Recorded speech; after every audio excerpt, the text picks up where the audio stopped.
YouTube channel. मेरा नाम है उस्मान ज़फ़र और आज की वीडियो में हम बात करेंगे how to apply for Turkish student visa. तो जैसे कि आपको पता है, जब भी आप बाहर जाते हैं स्टडी के लिए तो आपको दो फेज़ से गुजरना पड़ता है। फर्स्ट फेज़ होता है आपका एडमिशन प्रोसेस और सेकंड फेज़ होता है आपका वीज़ा प्रोसेस। एडमिशन प्रोसेस का तो मैंने आपको पहले गाइड कर दिया है कि अगर आप पब्लिक यूनिवर्सिटी में आना चाहते हैं या प्राइवेट यूनिवर्सिटी में आना चाहते हैं तो कैसे अप्लाई कर सकते हैं, और इसके अलावा स्कॉलरशिप पे आना चाहते हैं तो स्कॉलरशिप पे कैसे अप्लाई कर सकते हैं। तो जब आपको किसी भी यूनिवर्सिटी में आपका एडमिशन कन्फर्मेशन हो जाती है तो आपको एक एक्सेप्टेंस लेटर भेजते हैं। जब आपको एक्सेप्टेंस लेटर रिसीव होता है तो उसके बाद ही आप अपना वीज़ा प्रोसेस शुरू करते हैं। तो आज की वीडियो में मैं आपको बताऊंगा कि आप अगर टर्की आना चाहते हैं स्टूडेंट वीज़ा पे तो आप कहाँ से अप्लाई करेंगे, कौन कौन से डॉक्यूमेंट्स आपको रिक्वायर्ड होंगे और बैंक स्टेटमेंट कितनी चाहिए होगी। तो आपने वीडियो लास्ट तक देखनी है। फर्स्ट पॉइंट हमारा आ गया कि where to apply for visa. तो अगर आप टर्की स्टूडेंट वीज़ा अप्लाई करना चाहते हैं तो आप दो तरीके से अप्लाई कर सकते हैं। एक जेरीज के थ्रू अप्लाई कर सकते हैं और सेकंड अनातोलिया ट्रैवल सर्विस। तो इस्लामाबाद में अगर मैं बात करूँ स्टूडेंट्स की तो वो जेरीज या अनातोलिया ट्रैवल सर्विस के थ्रू अप्लाई करते हैं। वहाँ पे जाते हैं उनके ऑफिस में, वहाँ पे अपने डॉक्यूमेंट्स वगैरह सबमिट करते हैं और वो आगे एम्बेसी को वहाँ से ट्रांसफ़र करते हैं। एम्बेसी वाले कभी कभी होता है आपको इंटरव्यू की कॉल देते हैं और आप इंटरव्यू देते हैं। इंटरव्यू होने के बाद आपको जो एम्बेसीज़ वाले होते हैं वो आपका वीज़ा अगर आपका लग जाता है या वीज़ा नहीं भी लगता तो आपका पासपोर्ट वापस आपकी जेरीज या एनातोलिया ट्रैवल सर्विस के जो ब्रांचेस होती हैं वहाँ पे भेज देते हैं और वहाँ से आप जाके रिसीव करते हैं। और जहाँ तक बात है कराची और लाहौर के स्टूडेंट्स की, तो उनका ये सीन होता है कि आप जेरीज या अनातोलिया ट्रैवल सर्विस के ऑफिस में जाते हैं, वहाँ पे अपने सारे डॉक्यूमेंट्स वगैरह सबमिट करते हैं और यही आगे भेजते हैं एम्बेसीज़ को। तो टर्की एम्बेसी को जाता है और मे भी कभी कभी उनका इंटरव्यू नहीं होता वहाँ पे और इसी तरह उनका वीज़ा लग के आ जाता है। अब हम बात करेंगे कौन कौन से डॉक्यूमेंट्स रिक्वायर्ड होते हैं। तो जैसे कि अगर आप जेरीज के थ्रू अप्लाई करते हैं, क्योंकि मैंने जेरीज के थ्रू अप्लाई किया था और मैंने इस्लामाबाद से अप्लाई किया था, इसलिए मुझे इंटरव्यू कॉल भी आई थी और मैंने एम्बेसी में जाके इंटरव्यू दिया था। और उसके बाद तो हम स्टेप बाय स्टेप चलते हैं। तो डॉक्यूमेंट्स कौन कौन से रिक्वायर होते हैं, तो सबसे पहले आपको पासपोर्ट रिक्वायर्ड होता है अपना। इसके बाद आपको अपनी हेल्थ इंश्योरेंस दिखानी पड़ती है मिनिमम 30 यूरोज़ की। तो अगर आप जेरीज के थ्रू अप्लाई करें, क्योंकि मैंने जेरीज के थ्रू अप्लाई किया, तो आप वहाँ पे जाएं और उनके ऑफिस में उन्हीं को बोलें तो वो आपको हेल्थ इंश्योरेंस बना के दे देंगे। 5600 समथिंग की वो इंश्योरेंस बना के देंगे आपको, वही हेल्थ इंश्योरेंस बना के दे देंगे। और बाकी ये है कि आपको कलर बायोमेट्रिक फ़ोटोज़ चाहिए होती हैं, 2 रीसेंट कलर बायोमेट्रिक फ़ोटोज़। तो कभी कभी होता है कि हम फ़ोटोज़ बनवाते हैं सिंपल, हम वाइट बैकग्राउंड के साथ फ़ोटोज़ बना के ले जाते हैं और जब हम वापस जाते हैं, और क्योंकि मैं लेके गया था और उनको मैंने दी थी तो उन्होंने कहा था आपकी ये फ़ोटोज़ नहीं चलेंगी अब, क्योंकि वो होती हैं 4x4 में और वहाँ पे हमें चाहिए थी 5x5 में। तो वहाँ पे अगर आप जेरीज की मैं बात करूँ तो उसके साथ नीचे शॉप्स होती हैं, वहाँ से आप जाके बनवा सकते हैं फ़ोटोज़। तो आप बोल सकते हैं उनको कि भाई मैंने टर्किश एम्बेसी के लिए स्टूडेंट वीज़े के लिए अप्लाई करना है, तो आप मुझे 5x5 की बायोमेट्रिक कलर फ़ोटो दे दें बना के। तो दो बायोमेट्रिक कलर फोटोग्राफ्स आ गई, आपका पासपोर्ट आ गया, आपकी हेल्थ इंश्योरेंस आ गई। इसके अलावा आपको अपनी फ़्लाइट रिजर्वेशन दिखानी पड़ती है। फ़्लाइट रिजर्वेशन का ये सीन होता है कि आपको फ़्लाइट बुक नहीं करनी पड़ती, बस सिंपल एज़ दैट आपको एक रिजर्वेशन दिखानी पड़ती है। वो कोई भी एजेंसी होगी, आप वहाँ से जाके उनको 1000-1500 रुपये में वो आपको एक फ़्लाइट रिजर्वेशन करवा के दे देते हैं कि भाई हाँ, उनको एक शो करवाना था प्रूफ कि आपकी है। उसके बाद अकोमोडेशन का भी ये सीन होता है कि आपको अकोमोडेशन कहीं पे बुक नहीं करनी पड़ती। आप उसी, जैसे मैंने आपको बताया कि किसी भी एजेंसी के पास चल जाए, ट्रैवल एजेंसी के पास, वो आपको अकोमोडेशन प्रूफ भी बना के दे देंगे। आपको एक बुकिंग करवा देंगे एक होटल में कि भाई हाँ ये इस डेट से जा रहे हैं, एक्सपेक्टेड आप वहाँ पे करवा दें। अगर मतलब आपने वीज़े के लिए अप्लाई किया है, विद इन 15 डेज़ आपका वीज़ा लग के आता है, तो आप मतलब अगर 15 जुलाई को अप्लाई कर रहे हैं तो आप 28-29 जुलाई की वहाँ पे डेट मेंशन करके रिज़र्वेशन करवा दें। और वो भी ये सीन होता है कि वहाँ पे भी आपको 1000 या 1500 इतना पे करना पड़ेगा। तो 3000 में आपकी ये दोनों चीज़ें बन के आ जाती हैं। एक चीज़ जो मैंने ऊपर मेंशन नहीं की, वीज़ा एप्लीकेशन फॉर्म।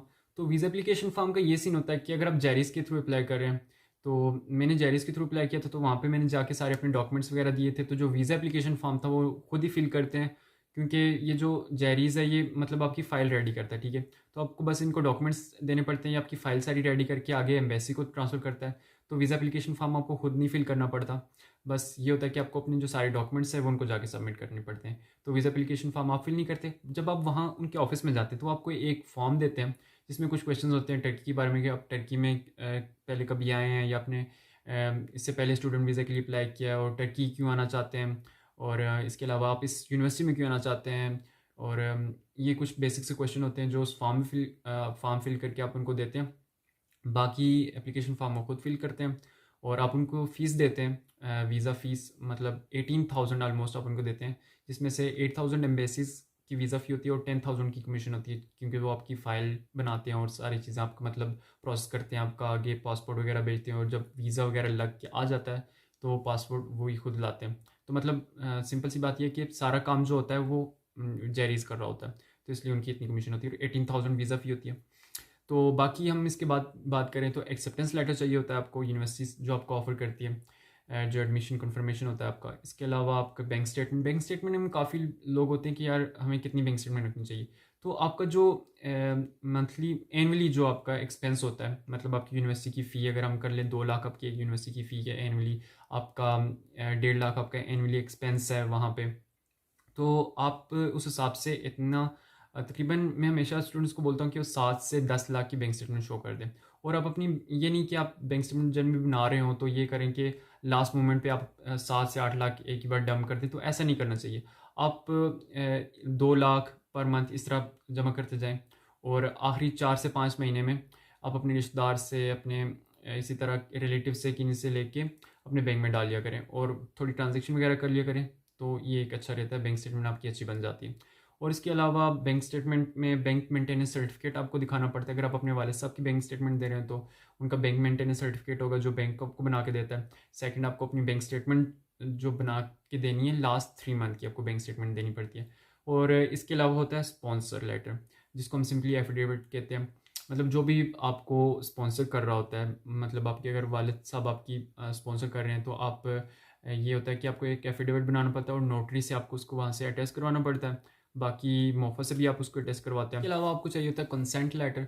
तो कंसेंट लेटर बेसिकली ये ऐसा लेटर होता है जिसमें आपकी इंटेंशंस आपको शो करनी पड़ती है कि आप इस यूनिवर्सिटी में क्यों जा रहे हैं स्पेसिफिकली, और आप को इस यूनिवर्सिटी में कोर्स क्यों सिलेक्ट किया है, और आप टेट क्यों जा रहे हैं। तो मतलब उसमें आपने सिंपल अपनी इंटेंशंस ज़ाहिर करनी पड़ती हैं।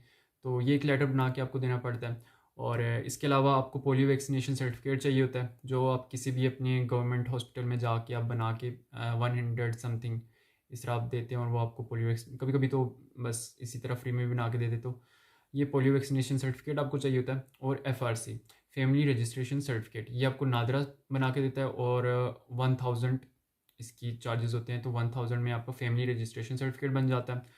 और last but not the least, आपके एजुकेशनल डॉक्यूमेंट्स।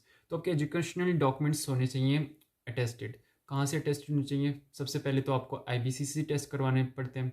अगर आप मतलब मैं बात करता हूँ, अगर आप अप्लाई कर रहे हैं यहाँ पे बैचलर्स के लिए, तो बैचलर्स के लिए आपको ये है कि आपने जो अपना मैट्रिक लेवल और आपका हायर सेकेंडरी स्कूल सर्टिफिकेट होता है, ये दोनों आपने अपने IBC से अटेस्ट करवाने पड़ते हैं और उसके बाद आपको मोफा से अटेस्ट करवाने पड़ते हैं। तो ये चीज़ें जो आपको चाहिए होती हैं अपने मतलब। और इसके अलावा होते हैं कंडीशनल डॉक्यूमेंट्स। कंडीशनल डॉक्यूमेंट्स होते हैं, उसमें भी एक होता है कंसेंट लेटर।